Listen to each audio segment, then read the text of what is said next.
மது ஒழிப்பு மாநாடு, மது போதை ஒழிப்பு மாநாடுன்னு நீ அறிவிச்சிருக்கிறீங்க அக்டோபர் 2. இவரு ஆரம்பமே ஃபைட்டிங் பேந்தர், விடுதலை சிறுத்தைகள், அடங்கமறு, குமுறு அப்படின்னு சொன்னாலும் அக்டோபர் 2 என்ன தினம்? அகிம்சை தினம், காந்தி மகானுடைய தினம். அன்னைக்கு ஏன் இப்போ அவ்வளோ ஆக்ரோஷமா இருந்தவர் இன்னைக்கு அகிம்சை வழியில ஏன் வராரு? இந்த இந்திய திருநாட்டிலே இருக்கக்கூடிய நீ யாராலையும் ஒன்றும் பண்ண முடியாது. சனாதனம் எந்த மதம் இருக்கத்தான் செய்யும், ஜாதி இருக்கத்தான் செய்யும். நீ ஜாதி மறுப்பு என்று சொன்னால் நீங்க சரக்கு இருக்கிற இடத்துல ஜாதி ஒழிஞ்சிரும்னா அப்ப திமுக கூட இருந்திருப்போம். அவங்க தான் சொல்றாங்களே நாங்க கடையை மூட முடியாது. விஜய் அவர்கள் தமிழக வெற்றி கழகத்துடைய தலைவர் மாநாடு, அந்த மாநாடு வெற்றி பெற்று விட்டால், அவருடைய அரசியல் ஆதிக்கம் அதிகமாகிவிட்டால் இவருடைய அரசியல் உடைய பயணம் தடைபடும் என்பதற்காக, இது ஒரு கண்துடைப்புக்காக, ஒரு பரபரப்பை உண்டாக்குவதற்காக தவிர இது மது ஒழிப்பு மாநாடு கிடையாது. இது திராவிட முன்னேற்ற கழகத்தினுடைய இவர்கள் எல்லாம் கூட்டு சேர்ந்து சும்மா ஒரு விழிப்புணர்வு, அதை சொல்றாரு. அவங்க நடத்தலாம், அவர்கள் விழிப்புணர்வு ஏற்படுத்துவதற்காக நடத்தலாம். திருமாவளவன் அவர்களுடைய அரசியல் எதிர்காலம் இந்த மாதிரி இன்னும் அக்டோபர் 2 வரைக்கும் இந்த மாதிரி பேசிக்கிட்டு இருந்தார்னு சொன்னால், இவர்கள் மீது இருக்கக்கூடிய உள்ளாட்சி தேர்தலில் கேட்டால் தரமாட்டாங்க. ரைட், இது வரைக்கும் என்ன செய்வாங்க? 2025 ஒரு உருட்டு, இந்த ஒரு உருட்டுன்னு சொல்றாங்கல்ல, இங்கிட்ட ஒரு உருட்டு, அங்கிட்ட ஒரு உருட்டு, இங்கிட்ட உருட்டியாச்சு. இந்த 2025 வரைக்கும் என்ன பண்றது பார்த்தாரு. உடனே பொங்கி எழுந்து எடப்பாடிட்டு என்ன சொல்றாரு? நம்ம உள்ளாட்சி தேர்தலில் ஒரு கூட்டணி வைப்போம்மா, வச்சுக்கோ. அவருக்கு என்ன, அவருக்கு யாராவது வரமாட்டாங்களான்னு அவர் காத்து கிடக்காரு. சரி, அவரையும் கூட்டு வந்து ஒரு உள்ளாட்சி தேர்தலில் ஒரு கூட்டணி வச்சு அமெரிக்க அந்நிய முதலீடுகளை அள்ளி கொண்டு வந்து விட்டால் கடையை முடிவிட வருமானம் இல்லை, நாங்கள் கடையை நடத்துங்கிறாரு. இப்போ அந்நிய முதலீடுகளை அள்ளி கொண்டு வந்து குமிச்சிட போறாரு 14ஆம் தேதி. அது வரைக்கும் உன்னால பொறுக்க முடியலையா? வந்த உடனே எவ்வளவு அவருக்கு கொட்ட போறாரு, அப்படியே டாலர் கணக்கில் கொட்ட போறாரு, அந்நிய முதலீடுகளை கொட்ட போறாரு. இந்த பூரண மதுவிலக்கு என்பது திராவிட கட்சிகள் தமிழ்நாட்டில் உள்ளவரை நடக்காது, நடக்காது, நடக்காது. ஏன் எங்கள் அண்ணன் சீமன் கூட சொன்னார், கறியை சாப்பிட்டு அப்படி திமுறா அப்படி ஒரு நடம் நடங்கிறாரு. அதாவது ஆட்டுக்கறி, மாட்டுக்கறி, கோழிக்கறி இன்னைக்கு எல்லா பார்களில் கூட எல்லா கடையிலும் தின்னுட்டு தான் இருக்கிறாங்க. இவர் இந்த கறியை சாப்பிடுவதனால் உடனே சனாதன எதிர்ப்பு, நாங்கள் பெரியார் கொள்கையை பின்பற்றுகிறோம். இதில் என்ன இருக்கு? மாடு தாய்ப்பால் கிடைக்கல. நியூஸ் 24 நேயர்களுக்கு வணக்கம். இன்றைய நேர்காணலில் நம்முடன் இணைந்திருப்பவர் தமிழ்நாடு மது குடிப்போர் விழிப்புணர்வு சங்க மாநில தலைவர் திரு செல்லப்பாண்டியன் அவர்கள். வணக்கம். வணக்கம். இப்போ திமுக கூட இருக்கக்கூடிய திருமாவளவன் அவர்கள் ஒரு நற்காரியத்துக்காக ஒரு மாநாடு அரேஞ்ச் பண்ணியிருக்காரு. ஆனா எதிர்ப்பு வந்துட்டு இருக்கு. அவர் மாநாடுன்ற அறிவிச்ச உடனே மது மற்றும் போதை ஒழிப்பு மாநாடு, எதுக்காக இந்த எதிர்ப்புன்றது வந்துட்டு இருக்கீங்க? அதாவது ஐயா திருமாவளவன் விடுதலை சிறுத்தைகளுடைய தலைவர் திருமாவளவன் உண்மையிலேயே ஒரு களப்போராளி, ஒரு சிறந்த ஆளுமை மிக்க ஒரு தலைவர், அதில் மாற்று கருத்து கிடையாது. ஆனால் அவருடைய செயல்பாடுகளில் 89 ஃபைட்டிங் பேந்தர் அப்படின்னு சொல்லிட்டு முதல்ல அந்த அமைப்பில் சேர்றாரு. அதுக்கப்புறம் விடுதலை சிறுத்தைகள்ங்கிறது 91 விடுதலை சிறுத்தைகள்னு கட்சி அமைப்பை கொண்டு வர்றார். அப்போ பார்த்தீங்கன்னா அவர் ஆரம்பிக்கிற காலகட்டத்தில் இவர் அரசியல் அந்த சமூக அக்கறையோடு உள்ளே வர்ற காலத்தில் பாக்கெட் சாராயம் அறிமுகப்படுத்தப்படுகிறது. 89, 88, 89 காலகட்டத்தில் கலைஞர் கருணாநிதி அவர்கள் ஆட்சி கலைக்கப்படுவதற்கு முன்பாக அரசாங்கமே மதுபான ஆலை வைத்து பாக்கெட் சாராயத்தை விநியோகம் செய்கிறாங்க. அப்போயில் இருந்து அதுக்கப்புறம் பார்த்திங்கன்னா இவருக்கு அரசியல் என்ட்ரி கொடுத்தவர் ஐயா ஜி.கே. மூப்பனார் அவர்கள் 99 காலகட்டத்தில் கொடுக்குறாரு. அப்படி இவர் அப்படியே ஒரு இருட்டில் மங்களான ஒரு அமைப்பு ரீதியாக வந்துக்கிட்டு இருக்கும்போது ஒரு மங்களான இடத்துல இருந்தவரை பளிச்சுன்னு உதயமாகக்கூடிய இடத்துல மங்களூர் தொகுதியில் அவருக்கு உதயசூரியன் சின்னத்தில் 2001 திமுக சீட்டு கொடுத்து மங்களூர் தொகுதியில் உதயசூரியனில் உதயமாகிறார். அப்போ என்ன செய்கிறாரு, 2004 நெருக்கத்தில் என்ன பண்ணுறாரு, எம்எல்ஏ பதவியை தூக்கி எறிஞ்சிடுறாரு. அதுக்கப்புறம் இது எல்லாம் ஏன் சொல்கிறேன் அப்படின்னா, நீங்கள் சொன்னீங்களே அவருக்கு ஏன் எதிர்ப்பு வலுக்குது அப்படின்னு, 2006 என்ன செய்கிறாங்கன்னா ஏடிஎம்கே கூட்டணிக்கு அம்மா கிட்ட போகிறார். அவங்க என்ன செய்கிறாங்கன்னா 2 மணியை கொடுக்குறாங்க. நம்ம இன்றைக்கி காங்கிரஸ் கட்சியினுடைய மாநில தலைவராக இருக்கக்கூடிய செல்வ பெருந்தைக்கு ஒரு மணியும், இன்னொருத்தருக்கு காட்டுமன்னார் கோயிலில் இன்னொரு 2 மணியை கொடுத்து சட்டமன்றத்துக்குள்ளே 2 மணியை உட்கார வச்சு அங்கே பூஜை பண்ணிக்கிட்டு இருக்காங்க. இவங்க வரலாறு. 2006 உள்ளாட்சி தேர்தல் வருது. அப்போ உடனே இவர் என்ன பண்ணுறாரு, அதில் இருந்து ஜம்ப் ஆயிடுறார். ஆக திமுகவுடைய உடனும் நிரந்தரம் கிடையாது, அதிமுகவுடனும் நிரந்தரம் கிடையாது. அதுக்கப்புறம் 2011 திரும்ப திமுகவுக்கு வராரு. வந்த உடனே அப்போது அண்ணா சாரே நம்மளுடைய ஊழல் 2G ஊழல் அந்த அலையில் இவர் சிக்கி ஒரு 10 சீட்டை வாங்கி காணாமல் போயிடுறாரு, எம்பியிலே தோத்துடுறாரு. அப்புறம் 2014 மக்கள் நல கூட்டணின்னு இன்றைக்கி திமுக கூட இருக்கக்கூடிய இந்த மது ஒழிப்பு போராளிகள் வைகோ நடைபயணம் நடந்து பெரிய மதுவை ஒழித்தே தீர்வேன்னு சொல்லிட்டு கலிங்கப்பட்டியில் 90 வயசு அம்மா மாரியம்மாவை கூட களத்தில் இறக்கி ஒரே ஒரு கடையை மூடுவதற்கு கலிங்கப்பட்ட படாத பாடுபட்டு போனார். அங்கே போய் ஷூட்டிங் ஆடுற அளவுக்கு நிலைமை போய் அப்போ இந்த அதே ஐயா தொல் திருமாவளவன் நம்ம முஸ்லீம் அமைப்புகள் எல்லாம் போயிட்டு ஒரு கலைபராச்சு. 2014 மக்கள் நல கூட்டணியில் விஜயகாந்த் கம்யூனிஸ்ட் கட்சிகள் இந்த மதுவை இப்போ எப்படி ஐயா தொல் திருமாவளவன் அனைவரும் வாருங்கள் இந்த மதுவை ஒழிப்பு மாநாட்டிற்கு கரம் சேர்க்க வாருங்கள்னு குரல் கொடுக்குற மாதிரி அப்போ மக்கள் நல கூட்டணியில் விஜயகாந்த், ஜி.கே. வாசன், கம்யூனிஸ்ட்டு, மதிமுக இது எல்லாம் வச்சு களத்தில் இறங்குறாங்க. அங்கே ஒன்றும் போனி ஆகலை. உடனே அவர் என்ன செய்கிறாரு, மது ஒழிப்பு கொள்கை எடுபடாதுன்னு சொல்லிட்டு ஆட்டையை கலைச்சிட்டு எல்லா அக்காக்கா தனித்தனியாக வைகோ ஒருதிக்கும், ஜி.கே. வாசன் ஒருதிக்கும், கம்யூனிஸ்ட் ஒருதிக்கும் எல்லா அக்காக்கா போன உடனே இவர் அடுத்து 2016 திரும்ப திமுகவுடைய இணக்கம் அப்படியே வராரு.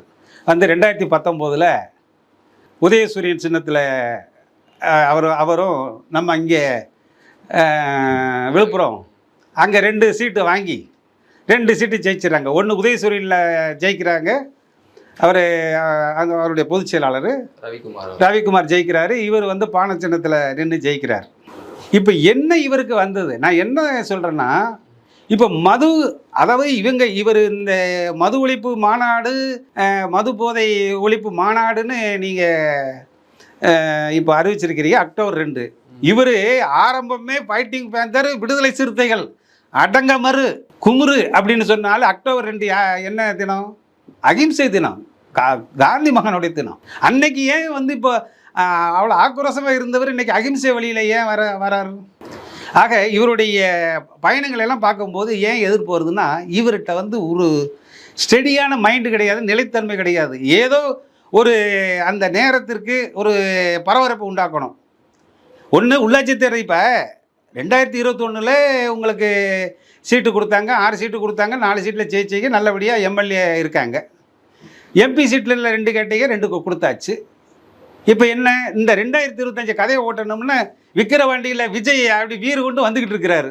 அப்போ என்ன செய்யணும், இப்போ இவங்க அரசியலை தக்க வைப்பதற்காக ஒரு அரசியல் நாடகமே தவிர இவர் ஒன்றுங்க சாதிக்க போகிறல. இன்னைக்கு இப்போது இன்றைய செய்தித்தாளில் இன்னைக்கு பேட்டி கொடுத்துருக்காரு. இன்றைக்கி காலையில் காங்கிரஸ் செய்ய வேண்டிய வேலையை நான் செய்கிறேங்கிறாரு. அதுலேயே என்ன சொல்கிறாருன்னா, மது குடிக்கும் இடத்தில் ஜாதி இருக்காது, மது குடிக்கும் இடத்துல மது குடிப்பவர்கள் இடத்துல ஜாதி இருக்காது, சமரசம் உலாவும் இடம். ஏன்னா அந்த மதுவை ஒழிப்பதற்கு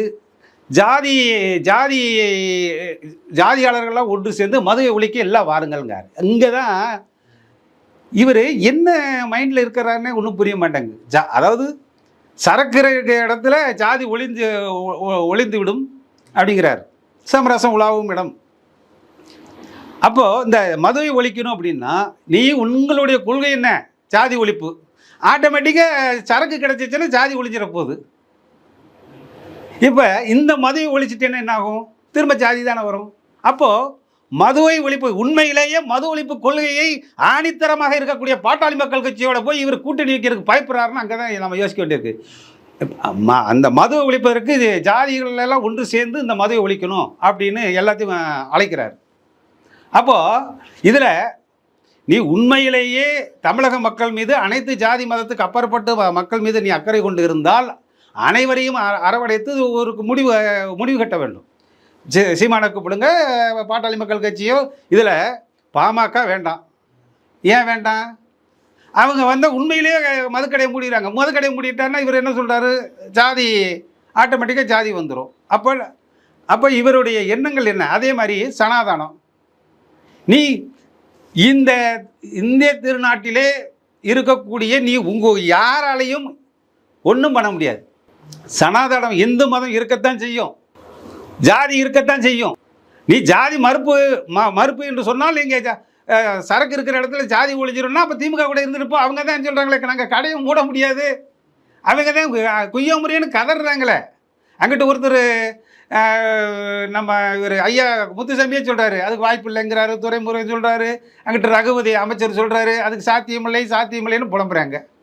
இது எதுக்கு இந்த மாநாடுன்னு ஒரு இதில் நாங்கள் காங்கிரஸை கூப்பிடுறாரு.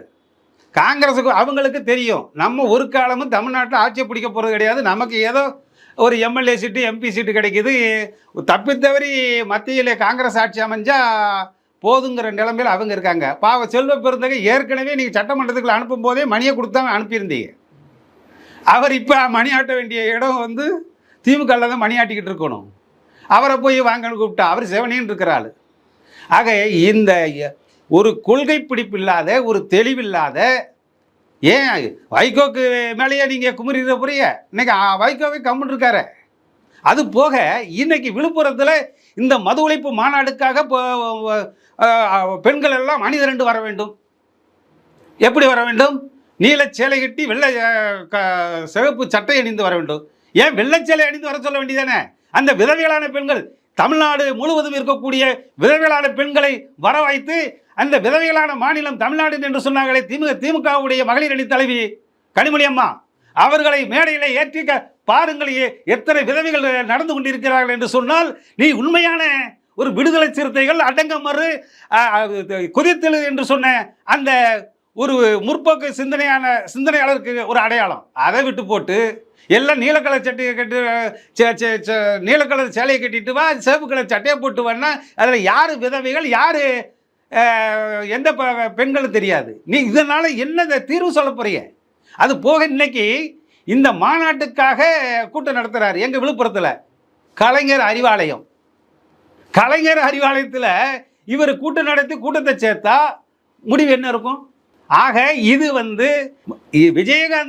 விஜய் அவர்கள் தமிழக வெற்றி கழகத்துடைய தலைவர் மாநாடு, அந்த மாநாடு வெற்றி பெற்று விட்டால், அவருடைய அரசியல் ஆதிக்கம் அதிகமாகிவிட்டால் இவருடைய அரசியல் உடைய பயணம் தடைபடும் என்பதற்காக, இது ஒரு கண்துடைப்புக்காக, ஒரு பரபரப்பை உண்டாக்குவதற்காக தவிர இது மது ஒழிப்பு மாநாடு கிடையாது. இது திராவிட முன்னேற்ற கழகத்துடைய இவர்களெல்லாம் கூட்டி சேர்ந்து சும்மா ஒரு விழிப்புணர்வு. அதான் முத்துசாமி சொல்கிறாரு, அவங்க நடத்தலாம், அவர்கள் விழிப்புணர்வு ஏற்படுத்துவதற்காக நடத்தலாம். ஆக இது ஒரு கண்துடைப்பு. அதனால தான் அண்ணன் சீமான் அவர்களும் அங்கிட்டு அன்புமணி ராமதாஸ் அவர்களும் மாற்றுக் கட்சி இன்னைக்கு எடப்பாடியை அழைக்கும் போது நான் முடிவு பண்ணிட்டேன். எடப்பாடியை இன்னைக்கு மது ஒழிப்பு மாநாடுக்கு கூப்பிடும் போதே அவர் என்னமோ அவர் ஆட்சியில் இருந்த பொழுது இந்த மதுவை ஒழித்தே தீர்வுங்கிற மாதிரி கங்கணம் கட்டிட்டு இருந்த மாதிரியும், அவர் 500 கடையை மூடுவேனாரு. அதுலேயே ராஜேந்திர பாலாஜி, நம்ம வீரமணி, நம்ம நத்தம் விஸ்வநாதன் போன்றவர்கள்லாம் என்ன டைலாக் பேசுனாங்கிற எங்களுக்கு தெரியும். அவர்களெல்லாம் நாங்கள் இதை வைத்து தான் அரசாங்கம், திண்டுக்கல் சீனிவாசங்களாம் எல்லாம் என்ன சொன்னாங்க, இந்த மதுபான வருமானத்தை வைத்து தான் அரசு ஊழியர்களுக்கு சம்பளம் போட வேண்டியிருக்கு. அப்படிங்கும்போது தமிழ்நாட்டில் திராவிட கட்சிகளுடைய கொள்கையே மதுக்கடைகளை, அதாவது தமிழ்நாட்டில் இந்தியாவிலேயே மதுவில்லா தமிழகத்தை, மதுவில்லாத மாநிலமாக இருந்த நாடு தமிழ்நாடு 1971 வரை. 1971க்கு முன்பாக மேக்கப் போடாத தலைவர்கள், மேக்கப்பே போடாத தலைவர்கள், பேரறிஞர் அண்ணா ஒரு காலமும் டை அடிக்கலை, அதுக்கு பக்தவச்சலம் விக்கு வைக்கலை, டை அடிக்கலை. அதுக்கு முன்னாடி மூதறிஞர் ராஜாஜி, குமாரசாமி ராஜா, ஓமந்தூரா ரெட்டியார், சுப்பராயலு போன்ற மகத்தான, இந்த மண்ணிலே பிறந்த மகத்தான தலைவர்கள், மதுவில்லாமல் ஆட்சி செய்த மகத்தான தலைவர்கள் இந்தியாவிலேயே மதுவில்லா ஆட்சி செய்த மாநில முதல்வராக இருந்த நாடு தமிழ்நாடு. மது இல்லாமல் எங்களால் ஆட்சி செய்யவே முடியாது என்று மதுவை வைத்து ஆட்சி செய்தவர்கள் கருணாநிதி, எம்ஜிஆர், ஜெயலலிதா, ஓபிஎஸ், இபிஎஸ், ஸ்டாலின் இன்றைக்கு வரைக்கும் இருக்கின்றாங்க. ஆக இந்த நிலைமையில் இவர்களை அழைத்து இவர்கள் இடத்துல இவர்கள் அரங்கத்திலேயே கூட்டம் போட்டு நாங்கள் மதுவை ஒழித்து விடுவோம் என்று ஒரு அறிக்கை விடுவது, நாங்கள் இந்த மாதிரியெல்லாம் பண்ணுவது நிச்சயமாக திருமாவளவன் அவர்களுடைய அரசியல் எதிர்காலம் இந்த மாதிரி இன்னும் அக்டோபர் 2 வரைக்கும் இந்த மாதிரி பேசிக்கிட்டு இருந்தார்னு சொன்னால், இவர்கள் மீது இருக்கக்கூடிய பற்றாளர்கள் ஒரு நல்ல சிந்தனையாளர்கள், இவர் ஒரு சிறந்த ஒரு முற்போக்கு சிந்தனை உள்ளவர் தான். ஆனால் இவர் எடுக்கக்கூடிய பேச்சுக்களும் நடவடிக்கைகளும் எதிர்ப்புகள் அதிகமாவதற்கான சூழ்நிலை உருவாகிறது என்பதைத்தான் தமிழ்நாடு மது குடிப்போர் விழிப்புணர்வு சங்கம் பதிவு செய்கிறது. இல்ல சார், அப்ப இந்த இதுல அதிமுக அழைக்க காரணம் என்ன சார்? ஒரு பக்கம் கூட்டணி இருந்தாலும் ஏங்க இவங்க மூச்சை பிடிச்சி இன்னும் வரைக்கும் பேசிட்டு இருக்கேன். 2001 மங்களூர் தொகுதியில் உதயசூரில் ஜெயிக்கிறாரு. 2006 மணி சின்னத்தில் 2 பேரை அனுப்புகிறாரு. அங்கே ஜெயலலிதா சீட்டு வாங்குறாரு. அன்னைக்கு உள்ளாட்சி தேர்தலில் சீட்டு தள்ளேன். இப்போ என்ன, டிசம்பரில் உள்ளாட்சி தேர்தல் வரப்போகுது. டிசம்பரில் புறநகர் கிராம பகுதியில் பஞ்சாயத்து தேர்தலும் ஒன்றிய அதாவது பேரூராட்சி இதெல்லாம் வரப்போகுது. ஏதாவது இவங்களுக்குள்ள இப்போ இவங்ககிட்ட போய் கேட்க முடியாது. ஏற்கனவே இங்கே எம்எல்ஏ சீட்டு வாங்கியாச்சு, எம்பி கோட்டா முடிஞ்சு போச்சு. இன்னும் இதில் போய்கிட்டு உள்ளாட்சி தேர்தலில் கேட்டால் தரமாட்டாங்க. ரைட், இது வரைக்கும் என்ன செய்வாங்க, 2025க்கு ஒரு உருட்டு, இந்த ஒரு உருட்டுன்னு சொல்லுவாங்கல்ல, இங்கிட்ட ஒரு உருட்டு அங்கிட்ட ஒரு உருட்டு, இங்கிட்ட உருட்டியாச்சு.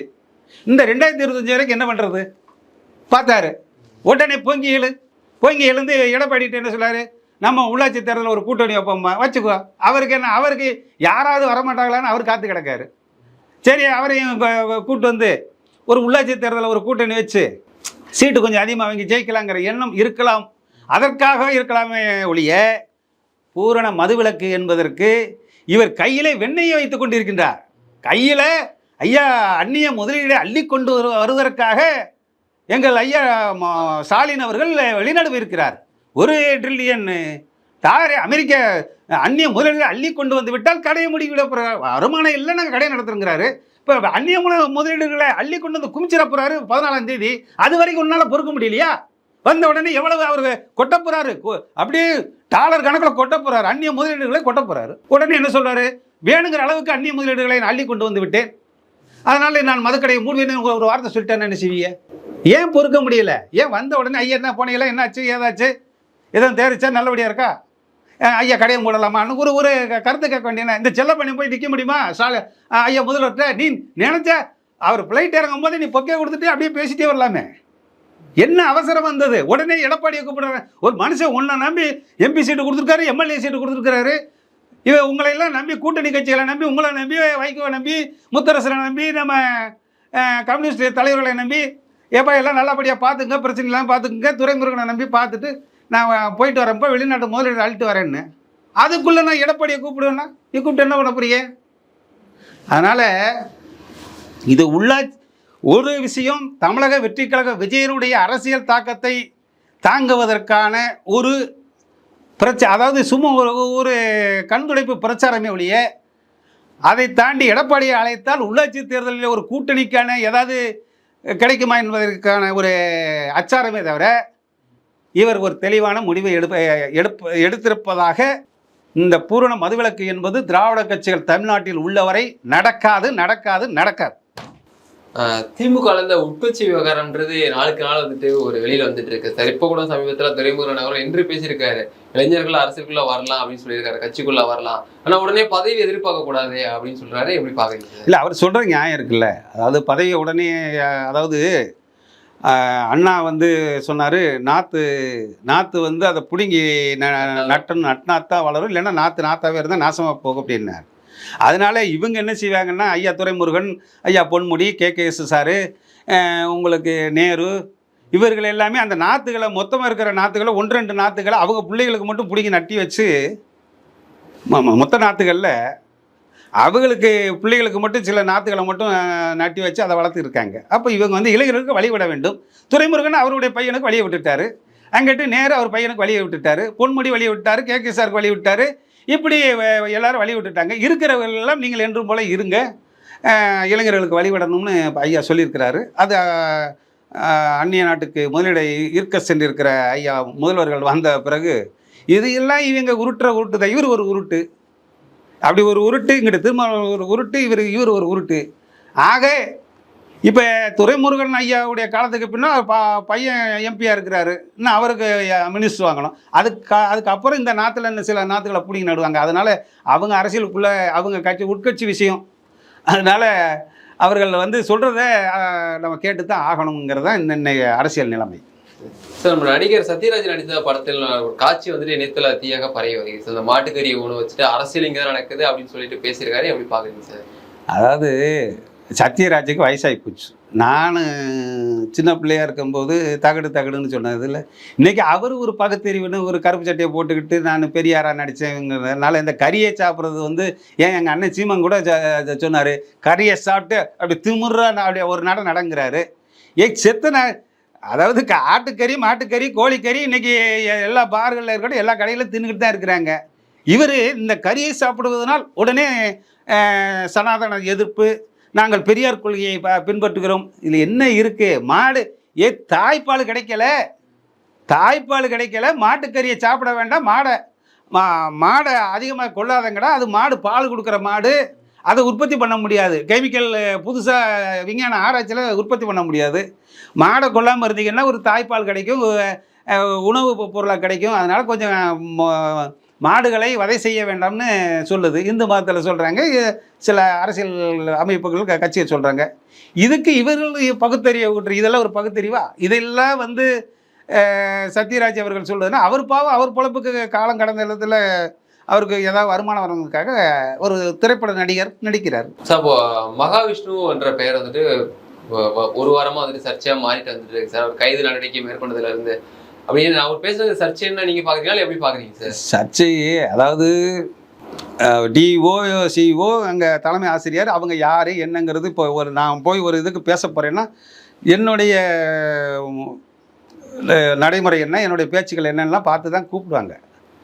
இங்கே தான் நீங்கள் பார்க்கணும். மகாவிஷ்ணு போய் பேசுகிறாருன்னு சொன்னால் அங்கே அத்தனை ஆசிரியர்கள் இருந்த இடத்துல ஒரு மாற்றுத்திறனாளி சங்கர் மட்டும்தான் குரல் கொடுக்குறாரு. அப்போது அந்த பகுத்தறிவு எங்கே இருக்குது பாருங்க, அந்த அளவில் தான் இருக்குது. அவங்க அதாவது அந்த மாற்றுத்திறனாளிக்கு மட்டும்தான் அந்த உணர்வு இருக்க ஒழிய மற்ற ஆசிரியர்கள் பெருமக்கள் அத்தனை பேர் இருக்காங்களே, ஏன் இல்லை? அவர் பேசுனதுனால, ஒரு மாற்றுத்திறனாளி பேசுனதுனால தான் இது சர்ச்சையாகி அதுக்கு ஒரு வழக்கை போட்டு இந்த அளவுக்கு போயிருக்காங்க. இது வந்து அப்படியே விட்டுருந்தா ஒன்றும் இல்லை. அவங்க அதாவது பல விஷயங்கள் வந்து இன்றைக்கி மெரினா பீச்சுக்கு போனீங்கன்னா தலைவர்களுக்கெல்லாம் படையல் வச்சுக்கிட்டு இருக்கிறாங்க. அப்போது அதாவது இவங்க ஒரு உருட்டு, அங்கிட்ட ஒரு உருட்டு, இங்கிட்ட ஒரு உருட்டு, இதெல்லாம் வந்து தேவையில்லாமல் அந்த கடந்து சென்றிருந்தால் ஒரு பிரச்சனையும் கிடையாது. அதுக்கு ஒரு வழக்கை போட்டு என்ன இப்போ எடுத்ததற்கெல்லாமே எந்த என்றால் வனவாசம், ஏனென்றால் சிறைவாசங்கிற மாதிரி ஒரு நிலைமை போய்கிட்டு இருக்கு. இது வந்து ஆரோக்கியமான அரசியல் கிடையாது என்பது தான் என்னுடைய பதிவு. சார், இப்போ தங்கள் மூலிமா என்ன விழிப்புணர்வு ஏற்படுத்துறீங்க சார் மக்களுக்கு? குடிகார சங்கங்கள் மூலிமா குடிகார விழிப்புணர்வு. அதாவது தமிழ்நாட்டில் திராவிட கட்சிகள் உள்ள வரை ஒரு காலமும் மதுவிலக்கு அமல்படுத்தப்படாது.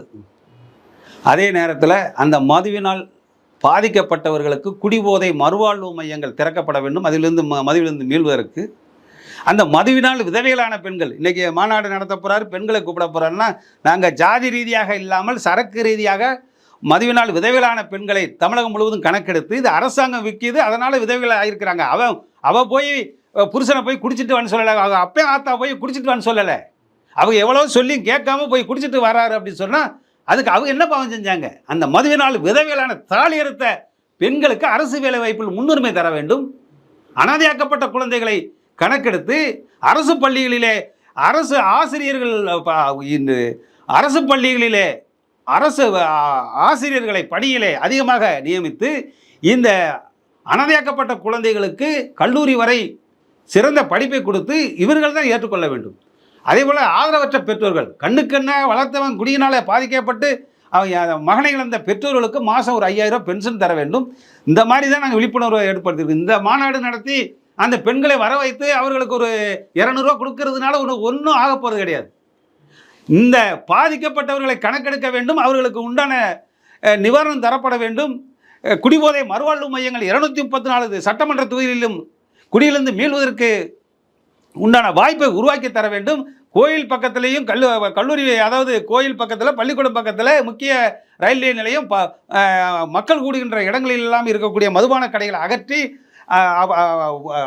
அதாவது இவர்கள் மது கொள்கை இந்த திராவிட கட்சிகள் ஆட்சியில் இருக்கின்ற வரை அவர்கள் கடையை மூடப்போவது கிடையாது. அதனால் அதுக்கு உண்டான மாற்று வழிகளை எல்லாமே விழிப்புணர்வை ஏற்படுத்தக்கூடியது தான் தமிழ்நாடு மதுகுடிப்போர் விழிப்புணர்வு சங்கம். தொடர்ந்து பேசும் தகவலை கொடுத்தமைக்கு நன்றி சார்.